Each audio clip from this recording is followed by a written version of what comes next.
Hey everyone, it's Micah here down at Community Outreach Ministries. I'm joined here with Matthew, who is actually our AmeriCorps Vista member, and we just want to share a little bit about one of our programs that we've been doing here over the summer, and it's going to be an exciting piece of where we're taking COM into the future as well. And so that program is Project Thrive, and if you follow us on social media, you maybe seen a little bit about us doing this program. But I wanted Matthew to join me, and we're just going to have a conversation for you all, and he's going to share a little bit about what he's been doing with Project Thrive and what it is and why we're excited about it. So Matthew, thanks for taking some time to sit with me. And so first of all, explain for everyone watching, what is Project Thrive, just in the basic and general premise of it. Sure. Project Thrive is a 10-week program that helps folks who are economically disadvantaged or new to the workforce find employment, as well as to empower them to kind of make the best choices once they are in employment. All right. And so, like I mentioned, you're an AmeriCorps Vista member, which basically means you're kind of like a volunteer that's with us for a year, which you do get a stipend and everything from AmeriCorps, so it's not just a normal volunteer job. And so, what have you been doing over the past year to help us with this program? So, when I came on last October, I was tasked with pretty much building this program from the ground up. And so, my first steps were to basically figure out what does Polk County look like from an economic perspective, and what does it look like, what does poverty look like in Polk County? And so this meant, meeting with different members in the community, experts in economic development, and so forth. And once I kind of built a profile on that, I researched similar organizations around the region and the country that were sort of tackling the same problems that we wanted to tackle. And so, one thing that I found was that helping people get out of poverty isn't just a matter of giving them a job. They really have to feel like the job has, gives them purpose, that they have a kind of goal in their life that they're working towards. And so it wasn't just a matter of kind of pointing somebody in the direction of an employer and saying, here you go. It's a matter of figuring out what sort of makes a person tick when they're looking for a job. And so based on just interviewing a lot of different folks who run similar programs, I started designing a curriculum. I started contacting local businesses who had problems retaining employees. I started recruiting volunteers to serve as mentors in the program, which I'll talk about in a minute. And it's been kind of a strange journey with COVID and the unique employment situation going on over the past year. So there were a couple of false starts along the way, but we finally got a cohort through, and it's been really cool. Yeah, and like you mentioned, we just graduated our first cohort. We started one this summer, and they finished up just a few days ago, and we had a little graduation ceremony for them. It was an exciting time.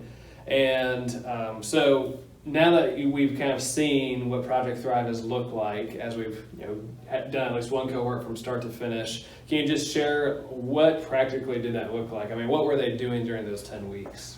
Sure. So Project Thrive has a couple of different components. Probably the main one is there's a 10-week workshop that meets for 2-hour sessions twice a week. And starting from the premise that this isn't a program that's only about employment, but also about personal empowerment, the first couple of weeks, we have our clients doing some kind of personal explorations. They kind of build a personal profile, they build an inventory of their natural talents and the skills they've developed over the years, as well as an awareness of maybe some natural obstacles or things that might be holding them back from being their full selves. After that, after we have that sort of foundation set, we have our clients begin to work on a vocational plan. And this is a long-term plan that looks at a specific large career goal and takes serious consideration into building steps to that goal. Once we have a draft of that in place, we kind of go more into the real kind of meat and potatoes of what does it look like to get a job. We have resume writing practice. We have business partners from local businesses come in and do mock interviews and a business panel night. kind of chart out what it looks like to become an entrepreneur. Following that, we have sort of a life skills building unit in which we have things like SBU coming out to do a bit of a seminar on financial well-being. We have some volunteers from the community come in and lecture on things like conflict resolution and time management. Anyway, that's just one aspect of Thrive. We also have our clients volunteer at COM while they're in the program, and this is an opportunity for them to get real world job experience. What does it mean to fall into the routine of employment and have somebody supervising you and working with customers and coworkers on a day-to-day basis. This is an opportunity to not only show them what that looks like, but also give them feedback in real time based on their real behavior in the workplace. And finally, because community building is such an important part of what we do in Project Thrive and in COM, every person who goes through Project Thrive is partnered with a mentor. This is somebody who attends classes with them and meets with them periodically outside of class to kind of touch base on, are they struggling with anything in class? Are they struggling with anything in their life that they can kind of use any sort of emotional support for? This is a person who is just kind of a cheerleader or a coach for them as they go through the program. Yeah. And I really like how we've set up this program, because as you were talking about, we really want to take a holistic approach, because unemployment, underemployment, it's not just simply the fact that this person lacks skills. I mean, there's a lot more to it, and so there's many situations where maybe a person did not learn those basic soft skills or healthy communication. And I know when you were talking to employers in the community, that is the feedback that you kept getting, that hey, we can train people on the technical skills of doing the job. We can't really train people on those soft skills that should have been taught at home. And so I like that you do that foundation building and really doing some personal work, and then bring in some of those soft skills as well. But then also a lot of it is just that sense of community, because so many of the folks that we work with don't have that social support.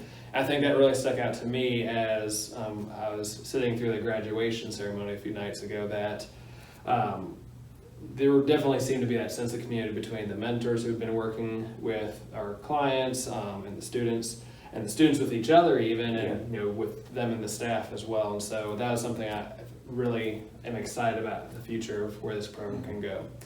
And so that being said, now that you've seen a whole cohort, what was one moment that really stuck out to you from observing Project Thrive here over the past 10 or 12 weeks? Yeah, well, in general, I really do want to kind of touch on that. It was super cool to see just this community sort of blossom within the classroom between our clients and the mentors and the clients themselves. It was just a very mutually supportive group, and seeing a lot of these people who are coming from kind of broken situations, who are very emotionally volatile or just kind of delicate and not very open with communication. Seeing them go from that to later in the course being extremely open and laughing and having a good time just being in the group was really great. And I told this at graduation the other night, but one time that really sticks out with me is we had a young woman in the course who, like most of the people in the class, started off very shy, but sort of opened up a little bit as the course went on.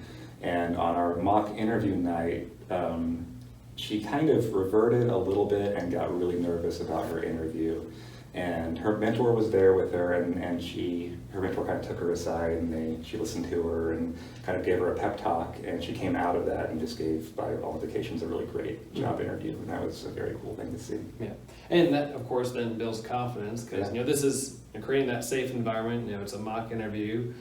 Likewise, with the volunteering component, we're giving feedback like a real employer would, but if they do mess up, there's the time to correct it, and then building that foundation so when they go out and get a real job, they hopefully are going to be much more successful. So as we wrap up, I know we finished this first cohort, but hopefully the first of many. And so, what is the program needing right now, and how can people get involved to help support Project Thrive? Well, people can get involved in a lot of different ways. We always are on the lookout for folks who are willing to serve as mentors. for businesses who are willing to partner, and partnering with business can look like a number of different things. Right now we have businesses guaranteeing job interviews for anybody who graduates the course, which I think is really cool. I would say one of the most pressing needs we have right now is we're looking for an instructor, somebody who will take the volunteer position of, and this is a commitment of maybe 6 hours a week of leading classes. These are 2-hour classes twice a week. And the curriculum's already built, right? The curriculum is already put together. And I mean, if you want to kind of spin it and make it your own, that's a possibility, but there's minimal amount of pressure. But we do need somebody with ideally with some teaching experience to come in and serve that function. It's really important to just be able to set up a scheduled rotation of cohorts. Another big need we have right now is, as you mentioned, my term as an AmeriCorps is very quickly coming to an end, and we need somebody to step in for another year to take what I've started and to nurture it and make it grow, further develop the programming and the partnerships in place, as well as secure additional funding and other connections to help it grow. Yeah, and we're going to be sad to have you leaving, but so glad the work that you've done over the past year and excited about where that's going to take us in the future. So that's a little bit about Project Thrive. Hopefully you found it really interesting, and maybe it's something you want to get involved with. Like Matthew said, there's lots of ways, whether you're part of a business, we'd love to talk with you about how we can make some connections, or if you are someone interested in volunteering in the instructor role, that is probably the biggest need, as well as the AmeriCorps position. So for any of those questions, feel free to call us at 326-2769 or email us at info@bolivarcom.org, and we'd be more than happy to talk with you about partnering. So thanks again, guys, for joining us.